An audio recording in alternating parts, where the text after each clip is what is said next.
Hello everyone, my name is John, and today I want to share with you a story about my life. This is a story that I probably wanted to bury forever, but sometimes the truth needs to be told, not to justify, but to become a wake-up call for everyone. Life is not always simple and straightforward. There are moments when we are caught up in temptations without realizing that we are standing on the edge of error. The story I am about to tell is not the story of a hero, but the story of a man who stumbled in his own marriage before temptations that I thought I could overcome. It is my story, a confession, and above all, a hard-won lesson in honesty and self-control. I am John, 27 years old, born and raised in a small town in Australia. My family was not well off. My parents had to work hard to make ends meet. Due to difficult circumstances, I only finished high school and then had to drop out to work to help support my family. As a child, I knew that I didn't have many options and that my education was out of reach. I don't blame anyone for that, because my circumstances taught me that it was my responsibility to support my parents. After dropping out of school, I started working at a small garage in town. At first, I was just an assistant, doing odd jobs like cleaning, arranging tools, and assisting the main mechanic. Gradually, I learned basic skills like changing oil, checking tires, and then repairing engines, brakes, and electrical systems. The work was hard, but it helped me grow up and gradually improve my skills. Although the income was not high, it was enough for me to contribute to taking care of my family. I felt proud to be able to handle complicated problems on cars by myself, and customers trusted me more and more. This garage was not only a place to work, but also a place where I grew up, learned, and gradually built a career with my own hands. Every day, facing challenges, I realized that I was on the right track. In early 2013, when I was 27 years old, I married Olivia, my beautiful and talented wife. She is a lawyer a year younger than me, intelligent and charming. We met through a mutual friend, and from the first meeting I was attracted to Olivia's confidence and strong spirit. At first we just chatted as friends, but gradually through meetings and dates, our feelings blossomed. Olivia has a very profound perspective on life, and every time I'm with her, I feel understood and shared. Although we come from two different backgrounds, she comes from a well-off family, while I grew up in a simple and ordinary life that has never been a barrier. We always respect and understand those differences. Throughout the process of getting to know each other, Olivia has always supported me in my work and life. She is not only a lover, but also a companion, always listening and sharing. We have overcome difficulties and challenges together, and it is that connection that helped me realize that Olivia is the woman I want to be with for the rest of my life. After a period of dating, I knew that I had found my true partner. With love and trust, we decided to get married. Olivia's family is very wealthy, completely different from my difficult circumstances. Her parents are successful businessmen, always wanting their daughter to marry someone who is equal in every way. I knew that her family was not happy with me from the beginning, but Olivia fought to be with me. Her love made me feel comforted, although I was somewhat self-conscious about the difference between our families. After getting married, because my family's conditions did not allow it, I agreed to live with my wife's family. At first, this made me a bit hesitant because I was afraid that living with my wife's family would create pressure. But Olivia always encouraged me. She said that as long as we loved and respected each other, everything would be fine. So I agreed, and we started our married life in her family's large house. However, the differences between the two families created challenges that I had never thought of. I always tried to fulfill my role as a husband, but at the same time I felt lost in my own home, where everything was so strange and did not belong to me. Our married life was really happy at first. Olivia was a thoughtful, intelligent wife who always knew how to make me feel loved and respected. In the first months after the wedding, everything went smoothly. We often spent the evening together, had dinner together, and shared stories about work and life. Although I was a son-in-law, Olivia's care made me feel that things were not as heavy as I had worried. However, That life did not last long. Olivia was a good lawyer, and her work was getting busier and busier. The company often sent her on business trips, sometimes for a few days, sometimes for a whole week. The evenings in the big house gradually became emptier, without the laughter or cheerful conversations like before. My wife's parents were also always busy with the company, hardly ever at home, making the house even more deserted. In that large house, there were only me and Olivia's younger sister. Her name was Lily, a young, beautiful, and energetic girl. Although at first I only considered her as a younger sister, gradually I could not help but notice her observing eyes.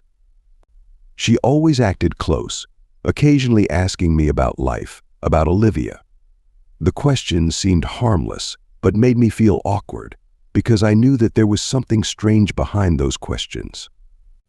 Every evening when Olivia was away, I often felt extremely lonely. The spacious house became cold. The smallest sounds became clear, making me realize that I was lost. Sometimes I sat on the sofa, staring into space and wondering where this marriage would go when Olivia's work increasingly took up all of her time. I loved her, but loneliness gradually gnawed at me day by day. And in those weak moments, my sister-in-law's attention became more and more obvious, making it gradually difficult for me to resist. She began to appear more often in my line of sight, wearing revealing clothes, as if deliberately attracting attention. At first, I told myself that it was just an accident, but after many times like that, I began to realize that she was doing it on purpose. I tried to avoid it, convincing myself that I was not allowed to think wrongly. But the emptiness and loneliness grew, and I knew that I was standing on the dangerous edge, that just one wrong step, everything would not be the same again. From the first days I stepped into this house, I recognized Olivia's younger sister, a young, beautiful girl with sharp eyes. Although she did not say it, I could feel her eyes following me every time I moved around the house. At first, I did not pay much attention to it, because to me she was just my sister-in-law, a family member that I did not think of in any other way. I knew I was tall and strong, which was probably what caught her attention, but I never let that thought go further. In the first months of living at my wife's house, everything went on as usual. I spent most of my time in the garage, came home late, and only had time to see my sister-in-law briefly during meals or while cleaning the house. But when Olivia started to go on business trips more often, things gradually changed. The longer Olivia was away, the more I felt Lily's presence. It wasn't just because we lived in the same house, but because the way she behaved seemed to have changed. She no longer kept her distance like before. Instead, every time we were home alone, I began to notice that she chose to wear thin, revealing clothes. At first, I tried to convince myself that it was just a personal habit, nothing unusual. But then, day by day, that accidental became too obvious to ignore.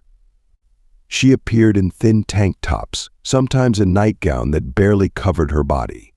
Every time she passed me, her eyes seemed to glide lightly, as if challenging, as if wanting to check if I would react. At that time, I tried to stay calm, reminding myself that this was just my sister-in-law, and that Olivia was still the one I loved. But deep down, I couldn't deny that her loneliness and sexiness were starting to make me waver. More and more, I realized that I could hardly ignore this hidden charm. I knew I shouldn't think about her, shouldn't let anything happen. But her presence, in Olivia's absence, was like an increasingly stronger temptation, making me unable to deny that I was starting to pay attention to her, to every move, every meaningful gesture. The internal struggle between reason and emotion, between loyalty to Olivia and weakness in the face of temptation, gradually became more intense. I knew that I was standing at a dangerous threshold where just one wrong step would cause everything to collapse. One evening in July 2013, things spiraled out of control, faster than I had ever thought possible. It was an ordinary day, but looking back, it was the moment my life took a darker turn. Olivia was away on a business trip that day, as usual. She was away on a regular basis, and I had grown accustomed to being home alone. My in-laws weren't home either, and it was just Lily and I in that big, quiet house. We had dinner together. Nothing special happened, just the usual chatter, questions about work, and a few random comments. But there was a strange feeling growing inside me, a hidden tension that I tried to ignore. After dinner, I went to the bathroom to relax, thinking that a little time under the cool water would help me get rid of this strange feeling. I closed the bathroom door, but I was tired from the long day, so I forgot to lock it. All I could think about was a quick shower, completely oblivious to anything else. I stripped off my clothes, ready to let the water pour over me, hoping that it would calm my chaotic thoughts. Suddenly, I heard the sound of the door opening slightly. I turned my head, and the scene before my eyes made my heart stop. My sister-in-law, naked, walked into the bathroom, as if everything had been calculated. The bathroom light reflected on her fair skin, making every line clearer than ever. She looked straight at me, her eyes full of boldness and provocation, without any hesitation or shyness. I stammered, feeling my whole body stiffen. What are you doing?" I asked, my voice trembling, trying to retain the last bit of reason left in this absurd situation. But she didn't answer right away. She took another step toward me, her eyes still fixed on my body. Then she spoke, her voice soft but full of innuendo, like an irresistible invitation. "Do you want to know what my body tastes like?" I stood there, frozen, not knowing how to react. My mind told me to turn away, to push her away, but my body betrayed me. My eyes were drawn to every line of her body, and with each step she took, I couldn't look away. My heart pounded, my breath quickened, and I knew I was on the brink of a mistake that could not be reversed. "Get out, you can't do this," I tried to say, but my voice was weak and without any conviction. She kept coming closer, until she was only a foot away. The light in the bathroom illuminated her body, making everything too obvious, too tempting to ignore. I felt myself losing control, caught in a storm of lust and weakness. The bathroom door closed behind her, like a final signal, pushing me into a moment of no return. Although my heart was filled with fear and guilt, I couldn't resist. With the instinct of a man who had been away from his wife for a long time, I couldn't bear to be in front of such a tempting girl. I hugged her, and in that moment all boundaries of reason were erased. We had gone too far, too fast, and I knew there was no turning back. After it happened, I felt a wave of guilt wash over me, heavy and suffocating like a nightmare I couldn't escape. I stood there, in the steamy bathroom, my body stiff and my mind blank, unable to believe what I had just done. My sister-in-law looked at me with sparkling eyes, a satisfied smile on her face. It seemed to her that what had just happened was just a fun game, a small victory in her heart. But to me, it was a betrayal. I had betrayed Olivia, my wife, who loved and trusted me. I had betrayed the very values I had always thought I held dear. My heart was filled with regret and self-loathing, but things had gone too far to turn back. I quietly walked out of the bathroom, not daring to look my sister-in-law in the eye. The house was coldly quiet, only my footsteps echoed in the long hallway. I quickly returned to my room and put my clothes back on, but the feeling of guilt still clung to me, not leaving. When my parents-in-law and Olivia returned from their long days of work, I tried to act normal, as if nothing had happened. We had dinner together, talked about work, and everything seemed calm on the surface. But inside, a wave of guilt and regret grew, threatening to overwhelm me at any moment. Lily was different. She was still the same as always, without any sign of confusion or guilt. On the contrary, she seemed even more satisfied and confident than before. She laughed and talked naturally with Olivia and her parents, as if what had happened between us had never happened. Sometimes her eyes would glance at me, a brief glance but enough to remind me of everything, making my heart heavier by the minute. Every night, when I lay next to Olivia, I couldn't sleep. I lay there, tossing and turning, staring at the ceiling. Images of what had happened kept appearing in my head. I wanted to confess, to tell Olivia everything, but the fear was too great. I knew that if I spoke, everything would collapse, This marriage would end, and I would lose everything. So we continued to keep silent, both my sister-in-law and I. Each day that passed felt like a burden, and the guilt grew, like a wound that would not heal.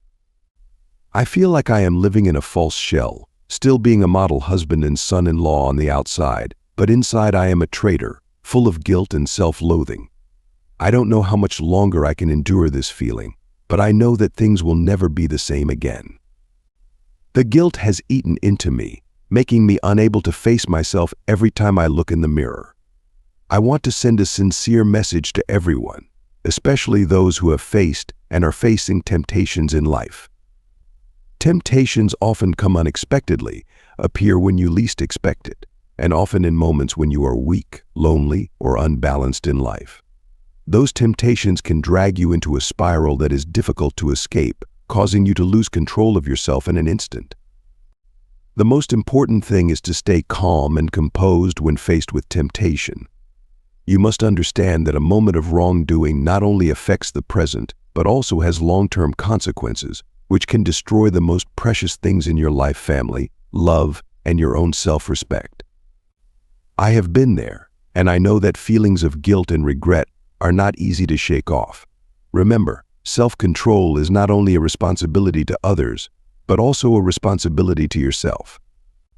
Don't let a moment of weakness push you into situations that will make you feel guilty for the rest of your life.